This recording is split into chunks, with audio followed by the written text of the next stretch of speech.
YouTube శ్రోతలకు అభినందనలు తెలియపరుస్తూ ఈనాటి మా వీడియో సనాతన పతనానికి మన 3 కారణాలు. ఏమో అంటూ ఉంటాము, సనాతన పతనానికి మన 3 కారణాలు అనేటువంటి అంశం మీద ఈరోజు మాట్లాడుతూ ఉన్నాం. వాస్తవంగా చెప్పాలంటే పతనం అనే మాట ఎందుకు వస్తుందంటే 4-5 వేల సంవత్సరాలకు పూర్వం యావత్ భూమండలాన్ని ఏలినటువంటి, అంటే యావత్ భూమండలం అంతటా ప్రతిష్ఠితమై ఉన్నటువంటి సనాతన ధర్మం ఏదైతుందో అది ఈనాడు 90% తూర్చుకుపెట్టుకుపోయింది అన్నట్టు. దేశాల పేర్లు ఏమున్నా ఆ రోజు లోపల ఉండే దేశాల పేర్లు ఈరోజు మారిపోయినాయి అన్నట్టు. ఆ రోజు రష్యాకు పేర్లు ఉండేటువంటి అన్నీ మొత్తం America, Russia, Britain, Japan, Germany, Australia ఇప్పటి ఈ పేర్లు కాకుండా అప్పుడు వీటన్నిటికీ వేరే వేరే పేర్లు ఉండేటువంటి ఆ పేర్లన్నీ మహాభారత యుద్ధం లోపల మనకు స్పష్టంగా తెలియవస్తాయి. అది ఇప్పుడు పెద్ద విషయం కాదనుకోండి. ఈ రకంగా యావత్ భూమండలం అంతా సనాతన ధర్మమే ఉండింది. ఒకనాడు కోటి సూర్య సమప్రభ అన్నట్లే వెలిగి విశ్వానికే గురుస్థానములో నిలిచినటువంటి సనాతన భారతీయ వైదిక సంస్కృతి నేడు 250 కోట్ల క్రైస్తవులు, 200 కోట్ల ఇస్లాం అంటే ముస్లింలు, ఇంకో 250 కోట్లు దాదాపు అన్ని కమ్యూనిస్ట్ కంట్రీస్, వామపక్ష భావజాలంతో కూడుకున్నటువంటి రాజ్యాలు. ఈ రకంగా 90% అయిపోయింది. 800 కోట్ల ప్రజానికం లోపల 700 కోట్లు అయిపోయింది. ఇది వీటి యొక్క ధాటికి తట్టుకోలేక, దారి తెలియక కొట్టుమిట్టాడుతున్నటువంటి పరిస్థితికి కారణాలు మనమే.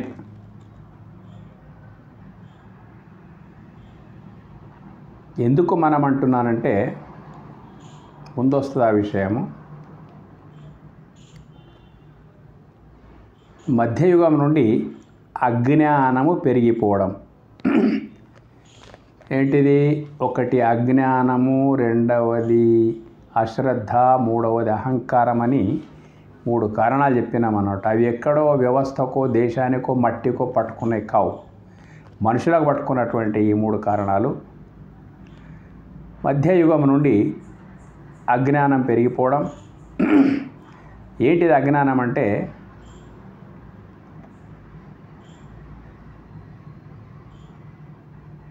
దేవుడి విషయము లోపల స్పష్టమైనటువంటి విస్పష్టమైనటువంటి సిద్ధాంతం అన్నది సనాతన భారతీయ సంస్కృతి విస్పష్టమైన సిద్ధాంతం అన్నట్టు. దేవుని విషయం లోపల ప్రతి సామాన్యుడికి కూడా విస్పష్టంగా దైవ దర్శనం కలిగించేటువంటి సత్తా కలిగినటువంటి సంస్కృతి భారతీయ సంస్కృతి అన్నట్టు. ఆ పేరు లోపల ఉన్నది భా అంటే ప్రకాశం. ఏంటిదా ప్రకాశం? స్వయం ప్రకాశం. అంటే ఏంటిది? నిన్ను, నీ దేహాన్ని ప్రకాశింపజేస్తున్నటువంటి, నీ యొక్క దేహాన్ని నేను అనే ప్రజ్ఞతో పాటు యావత్ శరీరాన్ని అణువణువున ప్రకాశింపజేస్తూ నీ కంటిని, నీ చెవులను, నీ పంచ జ్ఞానేంద్రియాలను మొత్తం ప్రకాశింపజేస్తున్నటువంటి ఆ పరమాత్మ ఎక్కడో వెదికి పట్టుకోవాల్సినటువంటి అవసరం లేదు. విస్పష్టంగా ప్రతి ఒక్కరి అనుభవం లోపల ఉన్నటువంటి విషయము భావము ప్రక్కనే దాగి ఉన్న బ్రహ్మములాగా భారతీయ సంస్కృతి. అటువంటి నిన్ను ప్రకాశింపజేస్తున్నటువంటి స్వయం ప్రకాశములో రతీయ అంటే అందులోనే ఆల్రెడీ ఉన్నావు, రమించేది ఏమీ లేదు. అది ఉంటేనే నేనున్నాను, నీ యొక్క వైభవం ఉంది.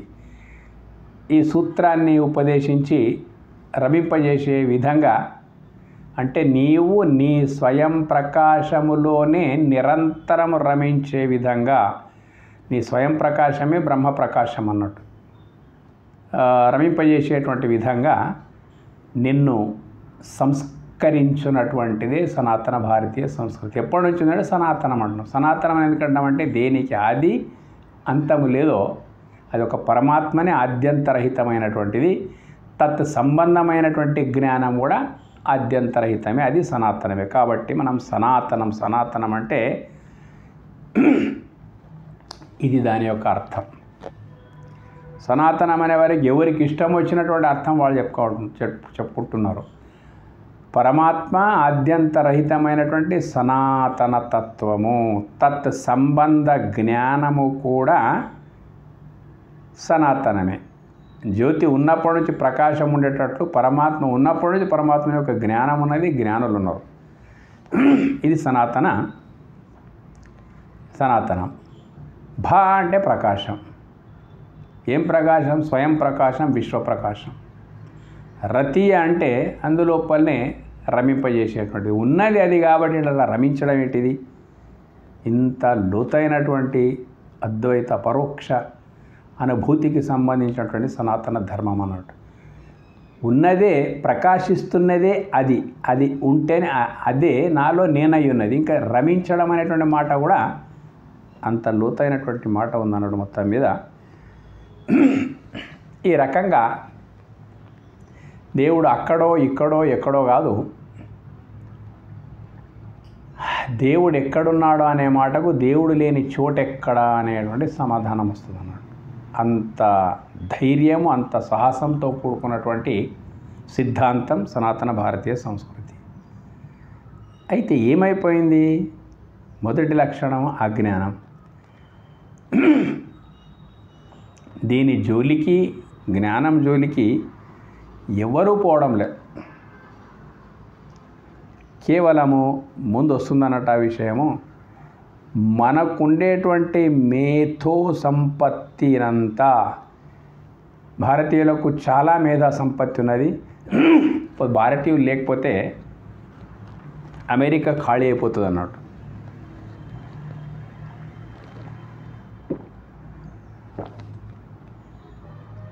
ఈ అంతా కేవలం భౌతిక విద్యలకే వినియోగిస్తున్నాం. ఇది అజ్ఞానం అన్నట్టు. మారిపోయినటువంటి దారుణ పరిస్థితులు ఇవి. మనిషికి ఉండేటువంటి జ్ఞానము మానవ జన్మకు వచ్చిన తర్వాత కేవలము పొట్ట విద్య కాదు, ఆత్మవిద్య కూడా అవసరం ఉంది. అజ్ఞానం అని ఎందుకంటున్నామంటే భౌతిక విద్య లోపల మనను మించిన వాళ్ళు లేరు. అంటే చాలా కష్టపడేటువంటి తత్వం. అట్లంటే చాలామంది పాశ్చాత్యుల శాస్త్రవేత్తలు ఉన్నారు. అయినా దాన్ని పట్టుకొని పోవడం లోపల, దాన్ని పెంచడం లోపల భారతీయులకు ఉండేటువంటి జ్ఞానము చాలా గొప్పనండి. భౌతిక విద్యల అంతా దాని కొరకే వినియోగిస్తున్నాము. ఆధ్యాత్మిక విద్య వైపు అస్సలే చూడడం లేదు. ఇలాంటి సైన్స్ అండ్ టెక్నాలజీ పూర్వం లోపల కూడా ఉంది. రామాయణ మహాభారత యుద్ధాల లోపల అద్భుతమైనటువంటి నిన్యాసాలు, యుద్ధ నిన్యాసాల లోపల రకరకాల అస్త్రశస్త్ర సంపత్తి అనేటువంటి మనం చూసినాము. అంటే టెక్నాలజీ, సైన్స్ అండ్ టెక్నాలజీ అప్పుడు కూడా ఉంది. కొన్నిటి లోపల అప్పుడున్నది ఇప్పుడు లేదు, కొన్నిటి లోపల ఇప్పుడున్నది అప్పుడు లేదు. ఎప్పుడైనా కానీ, ఎప్పుడైనా మానవ మేధానే ప్రముఖం అన్నట్టు. ఇప్పుడు సనాతన ధర్మం అంటే మన పూర్వీకులు ఆచరించినటువంటి విధంగా మనం ఆచరించడం అనేది జరగాలి. కానీ ఆచరించడం లేదు. మనం ఎందుకు ఆచరించడం లేదు అనే దానికి పూర్వము ఎవరిని మనం దేవుళ్ళుగా కొలుస్తూ ఉన్నామో, ఇప్పుడు శ్రీరాముడు కానీ, శ్రీకృష్ణుడు కానీ, కార్తికేయుడు కానీ చాలామంది లెక్కకు మించినంతమంది మనకు కారణీకులు, యుగ పురుషులు, యుగ ద్రష్టలు ఉన్నారన్నట్టు. వాళ్ళు ప్రాపంచిక విద్యలతో పాటు పారమార్థిక విద్యను కూడా సమాంతరంగా అభ్యసించారు అన్నట్టు. మరి వాళ్ళ వారసులమే మనం కదా. మనం ఆధ్యాత్మిక విద్య వైపు పోవడం లేదు. ఆ తర్వాత త్రిమూర్తులను తీసుకోండి, ఎవరిని మనం ఆరాధిస్తున్నామో, మహారుషులను తీసుకోండి, వీరు నడిచినటువంటి మార్గాన్ని మనం విస్మరించినాము. మనకు వాళ్ళ ఆరాధ్యులే. ఎన్నైనా ప్రదక్షిణాలు చేస్తాం, గుడుల చుట్టూ, గోపురాల చుట్టూ వాళ్ళ చిత్రపటాలు పెట్టుకోనని. వాళ్ళు మనకు ఆరాధ్యులే, కానీ ఆదర్శాలు మాత్రం వద్దు. ఆరాధ్యులు కావాలి అంటే వాళ్ళని ఆరాధించాలి, కానీ వాళ్ళ ఆదర్శాలు మాత్రం మనకొద్దు. వాళ్ళ ఆదర్శం ఏంటిది? ఆత్మవిద్యను, తర్వాత భౌతిక విద్యను, అంటే బ్రతికే విద్యను, ఆత్మవిద్యను సమానంగా తీసుకొని పోయిందన్నట్టు. సాగర సమాన సాహిత్యం వైపు కన్నెత్తి చూడడం లేదు. చూడండి, మనకి ఎంత గొప్ప సాహిత్యం ఉందంటే చెప్పతరంగానటువంటి ఎదిటి విధర్మీయులో ఒక్కొక్క పుస్తకంను తీసుకొని వాళ్ళు సుదర్శన చక్రంలాగా మొత్తం ప్రపంచాన్ని తిప్పుతూ ఉన్నారు. క్రైస్తవులకు ఒక బైబిల్ ఉంది, మహమ్మదీయులకు ఒక ఖురాన్ ఉంది, కమ్యూనిస్టులకు దస్ క్యాపిటల్ అనే కారల్ మార్క్స్ లాంటి మావో వీళ్ళు రాసినట్టు కొన్ని గ్రంథాలు ఉన్నాయి. ఈ రకంగా ఒక్కొక్క పుస్తకం నుంచే వాళ్ళు ప్రపంచాన్ని ఇంతగా ప్రభావితం చేస్తున్న సందర్భాలు ఉన్నాయి. మరి వాళ్ళు విశ్వసించేటువంటి క్రైస్తవులు యేసుక్రీస్తును విశ్వసిస్తారు, ఒక్కడు. మొహమ్మదీయులు మొహమ్మద్ ప్రవక్తను విశ్వసిస్తారు. క్రీస్తు బోధనలంతా బైబిల్గా, మొహమ్మద్ బోధనలంతా ఖురాన్గా ఈ విధంగా నడుస్తూ ఉంది. అయితే మన విషయం అట్లా కాదు, సనాతనం కాబట్టి ఎందరెందరో మహాపురుషులు పరిత్రాణాయ సాధూనాం యదా యదా హి ధర్మస్య గ్లానిర్భవతి భారత అభ్యుత్థానమధర్మస్య తదాత్మానం సృజామ్యహం. కృష్ణుడే అంటున్నాడు. ఏమంటున్నాడు అంటే, నాలాంటి వాళ్ళు పరమాత్మని వ్యక్త శక్తి స్వరూపులైనటువంటి వాడు ఎప్పుడెప్పుడు ధర్మం నశించిపోతుందో అప్పుడప్పుడు పరమాత్మని వ్యక్త స్వరూపమైనటువంటి మహాశక్తిమంతులు ఎవరైతే ఉన్నారో ప్రపంచం లోపల వస్తారు, అధర్మాన్ని దూరం చేసేస్తారు, ధర్మాన్ని స్థాపిస్తారు, దుర్మార్గులను అంతం చేసి సన్మార్గులను పరిరక్షించడానికి నాలాంటి వాళ్ళు ఎందరో వస్తారని చెప్పేసి చెప్తా ఉన్నాడు అన్నట్టు. ఆ రకంగా మనకు వారసత్వం చూస్తుంటే చాలా చాలా పురాతనమైన వారసత్వం. ఇలాంటి కృష్ణుడు, రాముడు, వీళ్ళు ఇలాంటి సమాన శక్తి కలిగినటువంటి వాళ్ళు ఎన్నో యుగాల లోపల ఎందరెందరో వచ్చిండ్రు అనేటువంటి విషయం మనకు మన శాస్త్రాలు చెప్తా ఉన్నాయి అన్నట్టు. మొత్తం మీద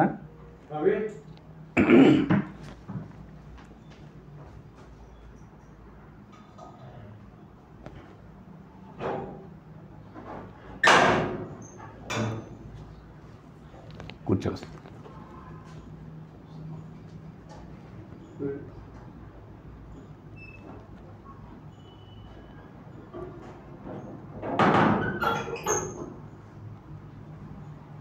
అయితే ఎందరో రాముని సమానంగా, ఎందరో కృష్ణుని సమానంగా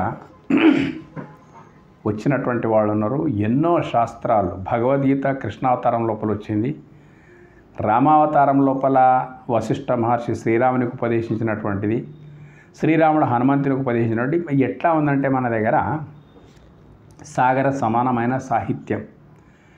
సముద్రంలో ఏ కొన్ని నీళ్ళు తీసుకొని వచ్చినప్పటికైనా కానీ అవి అన్నిటి రుచికి ఎట్లా ఆ ఒక్క తీసుకున్న నీళ్ళ లోపల ఉంటుందో, సముద్రం యొక్క రుచి మొత్తం తీసుకుని ఒక బిందెడు చెంబె నీళ్ళ లోపల ఎట్లయితే వస్తుందో, ఏ మహాపురుషులు ఎప్పుడు చెప్పినా మనకు ఆ యొక్క శాస్త్రాల యొక్క రుచి ఏదైతే ఉందో అది సమానంగానే ఉంది. ఎవరు చెప్పినా ఆ పరిపూర్ణ తత్వం గురించే చెప్పినారు. సో పరిపూర్ణమైనటువంటి జలంతో నిండి ఉన్న సముద్రంలో ఏ ఒక్క చుక్క తీసుకున్నా దాని రుచి ఎట్లుంటుందో, ఏ యుగంలో ఎవరు ఏ మహాపురుషులు చెప్పినప్పటికైనా కానీ ఆ పరిపూర్ణ పరమాత్మ తత్వం యొక్క ప్రకాశాన్నే మన ముందుంచారు. ఇలాంటి వాళ్ళు చాలా ఉన్నారు మనకు మొత్తం మీద. అందుకే ఇతడిని మాత్రమే నమ్మాలి, అతడిని మాత్రమే నమ్మాలి అనేటువంటి ఏకస్వామ్య సిద్ధాంతం, అంటే ఒక వ్యక్తిని విశ్వసించే సిద్ధాంతము. అట్లా మీరు నమ్మకపోతే మీరు ఈ భక్తి మార్గం లోపల పనికి రారు, ఖచ్చితంగా నమ్మవలసిందే అనేటువంటిది ఎందుకు లేదంటే, ఎవరొచ్చి చెప్పినా ఒకే పరిపూర్ణ తత్వం గురించి చెప్పినారు కాబట్టి ఎవరిని పట్టుకున్నా మనం అక్కడ గమ్యం చేరగలుగుతాం అన్నాడు. ప్రతి ఒక్కరికి ఆ పరమాత్మని యొక్క పరిపూర్ణ జ్ఞానం అంతా ఉంది. అయితే ఇటువంటి సాగర సమానమైన సాహిత్యానికి మనమంతా దూరమైపోయినాము. ఏ జాతి సాహిత్యానికి దూరం అవుతుందో ఆ జాతి పతనం తప్పదు, ఆ జాతి తప్పకుండా పతనం అయి తీరుతుంది అన్నట్టు. అదే ఈనాడు జరుగుతూ ఉంది.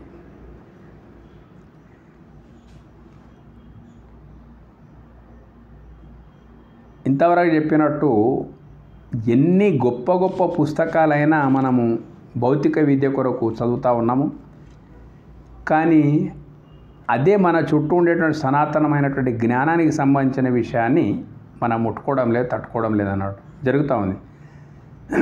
ఇప్పుడు ఏం చూపిస్తున్నాం మనం అంటే, సనాతనం అంటే కేవలం ఇప్పుడు ప్రపంచానికి కనిపించేటువంటిది, మనం చూపిస్తున్నటువంటిది ఏంటిదంటే మన మహాపురుషుల యొక్క ఆదర్శాలు, వాళ్ళ చరిత్రలు, వాళ్ళ ఆచారాలను పక్కకు పెట్టేసినాము. ఇప్పుడు గుడి దర్శనాలు గ్రామీణ ప్రాంతాల లోపల కూడా ఎవరు ఏ కొందరో అది కూడా గుడి దర్శనాలు చేసుకునేటువంటి వాళ్ళు. ఇక తీర్థాలు, క్షేత్రాలు, పుష్కరాలు, కుంభమేళలు, ఉత్సవాలు, బ్రహ్మోత్సవాలు, యజ్ఞాలు, గణపతి నవరాత్రులు, దేవీ నవరాత్రులు, పర్వదినాల లోపల ఏదో ఒకటి తోచిన రీతి లోపల ప్రదర్శనలు, ఉపవాసాలు, నోములు, వ్రతాలు, ఇవి మాత్రమే పై విషయాలు ఏవైతున్నాయో సనాతనము అని అనుకొని ఆచరిస్తున్నాం.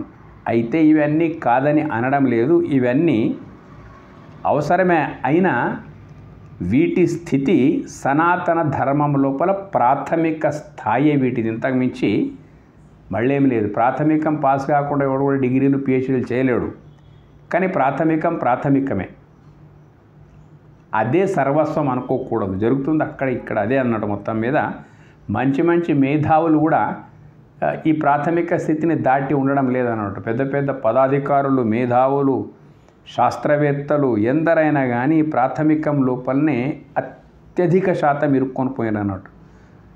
1,00,000 కూడా బయటికి వస్తున్నారా లేదా, 1,00,000 కూడా బయటికి రావడానికి సిద్ధం లేనన్నట్టు.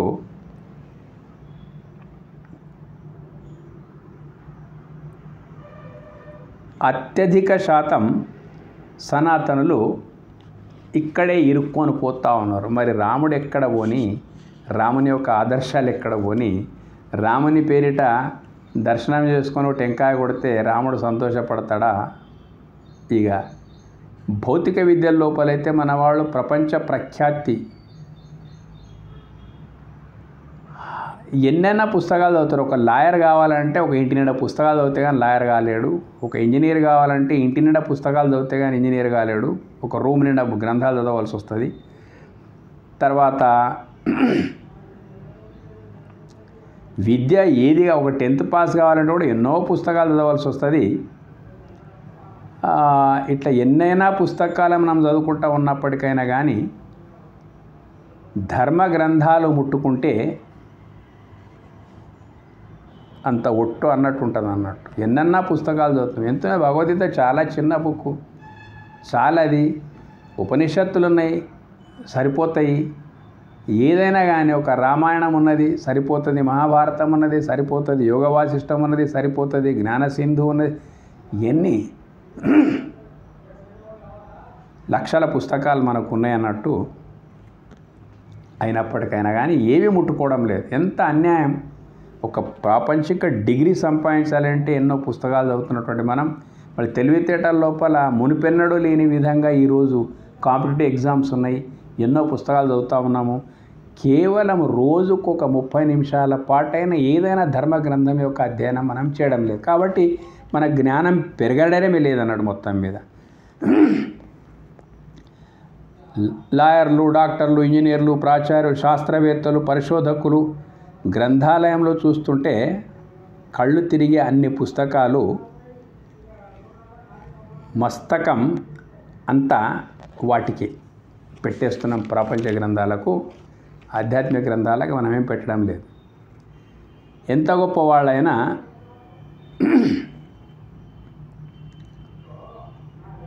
ఎంతటి గొప్ప వాళ్ళైనా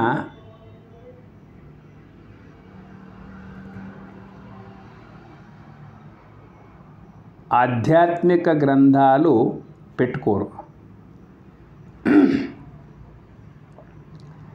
పెట్టుకున్న వాటిని ముట్టుకోరు. విచిత్రం అన్నట్టు. ఆధ్యాత్మిక గ్రంథాలు ఇంటి లోపల ఉండనే ఉండయి, కానీ విధర్మీయులు వాళ్ళ గ్రంథాలు వచ్చినా రాకున్నా ప్రతి ఒక్కరి ఇంట్లో ఉంటాయి అన్నట్టు. అది ఎంత ఉంది, దాంట్లో ఏముంది పక్కకు పెట్టేస్తే ఒక నియమం అయితే వాళ్ళకు ఉందన్నట్టు. మొత్తం మీద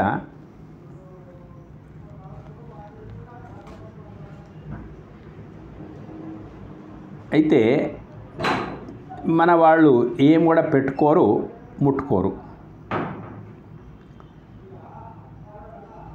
ఎలా జరుగుతుంది సనాతనం యొక్క అభివృద్ధి అనేటువంటి విషయం మనం అర్థం చేసుకున్నాలే.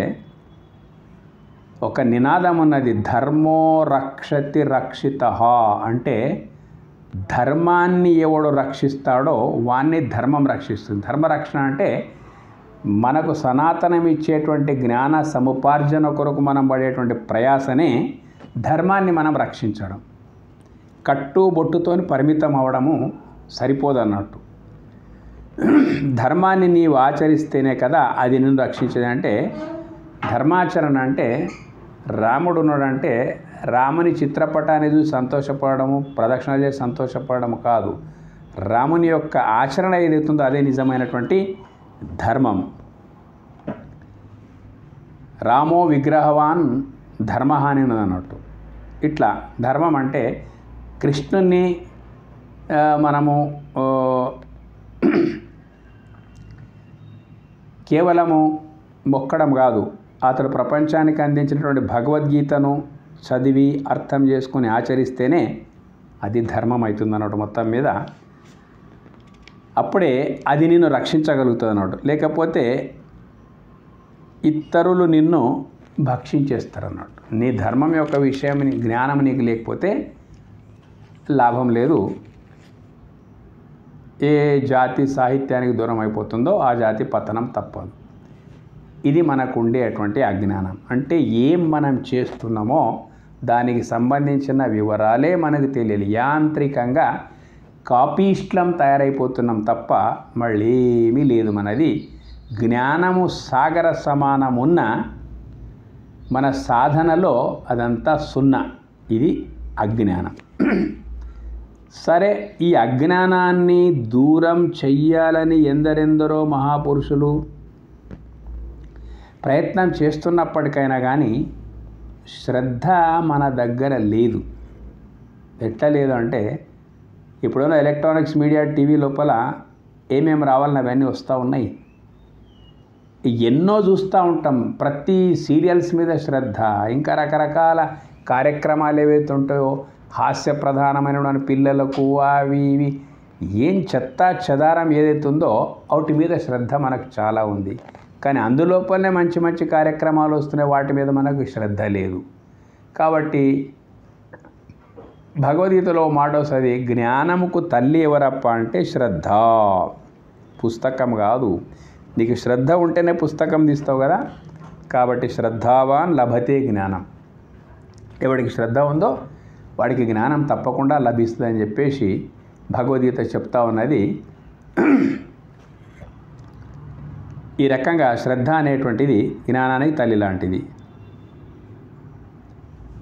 శ్రద్ధ నీలో ఉంటే జ్ఞానం పెరుగుతుంది.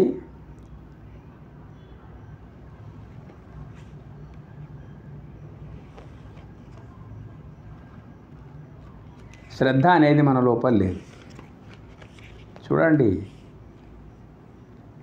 ఏదో ప్రవచనకారులు వస్తూ ఉంటే అక్కడ పోయి ఆ ప్రవచనాలు ఇంట్లోపల కానీ బయట కానీ ఎక్కడే కానీ ఆ ప్రవచనాలు వినాలనేటువంటి శ్రద్ధ మనకు ఉండదు.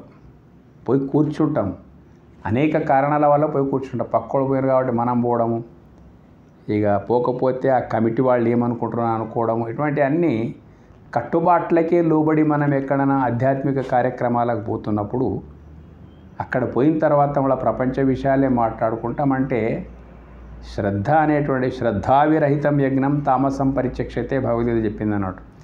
ఏ కార్యక్రమాల లోపల నువ్వు పోయినప్పటికైనా కానీ శ్రద్ధతో నువ్వు కూర్చోకపోతే శ్రద్ధావిరహితం యజ్ఞం, శ్రద్ధ లేనటువంటి ఎలాంటి పవిత్ర కార్యక్రమాల లోపల నువ్వు ఉన్నా నిర్వహించినా అది చీకటి కోణం లాంటిది అనేటువంటి విషయం తామసం పరిచక్షణ చీకటి కోణం ఏది మొత్తం మీద. ఈ రకంగా మనకు అజ్ఞానం అనేటువంటిది ఏదైతుందో, రెండవది అహంకారం. అజ్ఞానం అయిపోయింది, అశ్రద్ధ అయిపోయింది. ఇప్పుడు ఇది మూడవది అహంకారం అన్నట్టు. ఏంటి అహంకారం అంటే చాలా విచిత్రం ఉంది. ఏ గురువులు చెప్పినా నాయన సనాతన ధర్మంలో ఉండేటువంటి సిద్ధాంతమే చెప్తా ఉన్నారు. ఏ బాబాలు వచ్చినా, ఏ మహాత్ములు వచ్చినా, ఏ విపశ్యనాయన అని శ్వాస మీద ధ్యాస కానీ, సత్యసాయిబాబా భక్తులు కానీ, ఇంకా అయ్యప్ప భక్తులు కానీ, శివదీక్ష భక్తులు కానీ, ఈ రకరకాల సంప్రదాయాలు ఎన్ని ఉండాలని అసంఖ్యాకమైనటువంటి సంప్రదాయాలు ఉన్నాయి. ఇవి కాకుండా చిల్లర పొల్లర తాంత్రిక సంబంధమైనటువంటి సంప్రదాయాలు కూడా కుక్క గొడుగు లోపల చాలా పుట్టుకొని వచ్చేసినాయి ఈ రోజుల లోపల. అయితే ఇటువంటి సంప్రదాయాలు వాళ్ళు ఎన్నెన్నో రకాల ప్రలోభాలు కల్పిస్తూ ఉంటారు.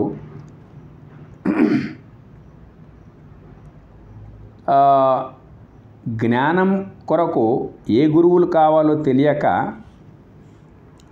ఎవరినో ఒకరిని ఆశ్రయించి, చాలా విచిత్రం, ఆసారాం బాపు శిష్యులు మేము ఏ గురువును ఒప్పం, మేము అదే పెట్టుకుంటాం, అదే పూజవరే. దాన్ని కూడా ఏమనంటే ఇది మాత్రమే అంటే వాడు మూర్ఖుడు, ఇది కూడా అంటేనే వాడు ఒక బుద్ధిమంతుడు అన్నట్టు. కానీ ఎట్లా తయారైపోయినారు అహంకారం అంటే, ఇప్పుడు సత్యసాయి బాబా ఆయన చాలా గొప్ప విషయాలు చెప్పిండు. మొత్తం మీద ఏం చెప్పిండు, రాముడు ఏం చెప్పిండో, కృష్ణుడు ఏం చెప్పిండో, సనాతన సారథి లోపల అతడు అదే చెప్పిండు అన్నట్టు. షిరిడి సాయిబాబా కూడా ఆత్మ విషయం గురించి ఆయన తన అనుభవాలు ఎంతో చెప్పిండు, అదొక గ్రంథం అయిపోయింది. ఇటువంటి అన్నీ మొత్తము ఒక్కొక్క ఇప్పుడు చిన్నజీయర స్వామి చెప్పిండు, తర్వాత ఆది శంకరాచార్యులు చెప్పిండ్రు, ఇటువంటి మధ్వాచార్య, ఇవన్నీ సంప్రదాయాలు అందరూ చెప్పింది ఒకే విషయము. ఏంటిది, గోవుల రంగు ఎంత వేరైనా కానీ పాలు తెల్లగానే ఉంటాయి, ఆభరణాలు ఏవైనా లోపల ఉండేది బంగారమే ఉంటుంది. ఎట్లయితే ఉందో ఎవరు ఏం చెప్పినప్పటికైనా కానీ చెప్పేది పరమాత్మతత్వమే. ఉన్నాయి మూడే మూడు, ఒక్కటి నేను, ఒకటి నా ముందున్న విశ్వము, ఇంకొకటి రెంటికి కారణమైనటువంటి పరమాత్మ అనేటువంటి విషయం మనం తెలుసుకోవాలి. ఎవరు ఏం చెప్పినా ఈ మూడు విషయాల యొక్క సంబంధ బాంధవ్యం గురించే చెప్తారు తప్ప ఇంకొకటి చెప్పరు. చెప్పిన విషయాలు మనం గ్రహించకుండా అతివాద ధోరణి లోపల పోయి అహంకారంతో మనకు మనమే విమర్శించుకుంటాం అన్నాడు. సత్యసాయి భక్తులకు ఇంకా వేరే వాళ్లకు పడదు, ఆసారాం బాపూజీ భక్తులకు పడదు. అంటే ఇట్లా ఒక్కొక్క సాంప్రదాయం ఇదే సర్వస్వం. అరే మేమనేది ఏంటంటే ఇది కూడా ఇది మాత్రమే అనకూడదు. ఎందుకంటే అటువంటి అవకాశమే సనాతన భారతీయ సంస్కృతిలో పర్లేదు.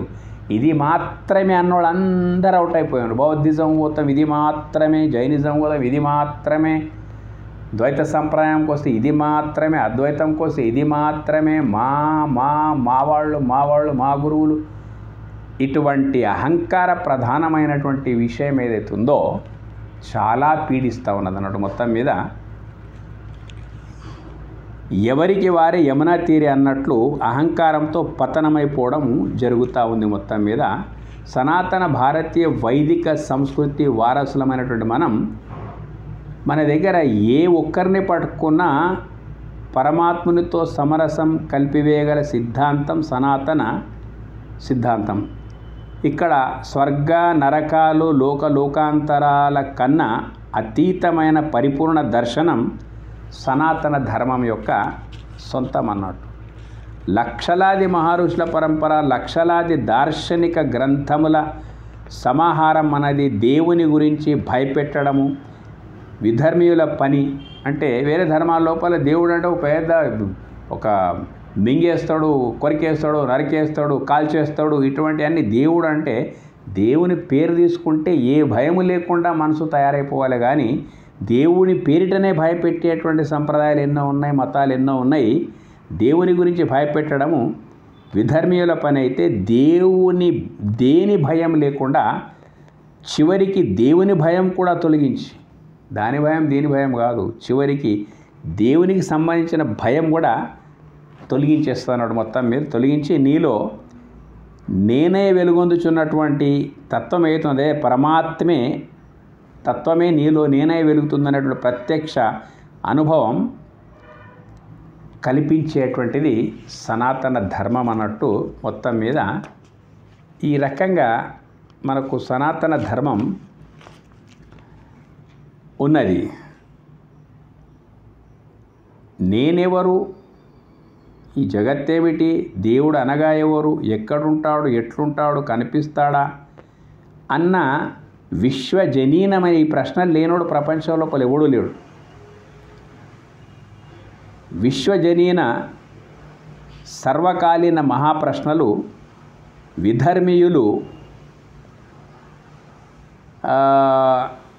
వీటికి సమాధానం ఇవ్వాలంటే విధర్మీయులు వంకర టింకర డొంక తిరుగుడు సమాధానాలు ఇచ్చి దేవుడు అంటే ఒక గొప్ప భయంకరమైనటువంటి ఒక దేవుడు అంటే అందరినీ శిక్షించేవాడు, భక్షించేవాడు అనేటువంటి భయాన్ని ఏర్పాటు చేస్తూ ఉన్నారు, చిత్రీకరించి భయపెడతారన్నాడు.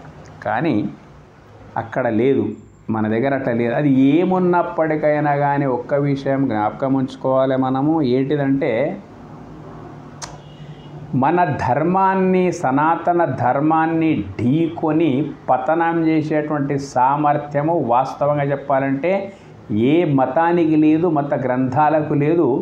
మనకు చేతగాక మనం వాటి మీద మొత్తుకుంటాం అన్నట్టు. ముస్లిమ్స్ వచ్చి అది చేసిండ్రు, క్రిస్టియన్స్ వచ్చి ఇది చేసిండ్రు, ఫలానోళ్ళు వచ్చి అది చేసిండ్రు. అవునయ్యా, నీవు చిమ్మ చీకటి లోపల ఊకుంటే చిరుదివ్యని పట్టుకొని వచ్చినోడు ఎంతైనా గొప్పోడే కదా.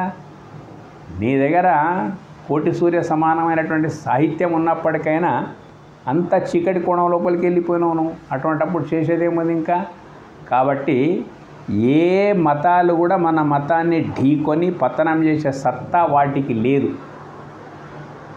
ఎందుకు లేదంటే సిద్ధాంత బలం అట్లా ఉంది.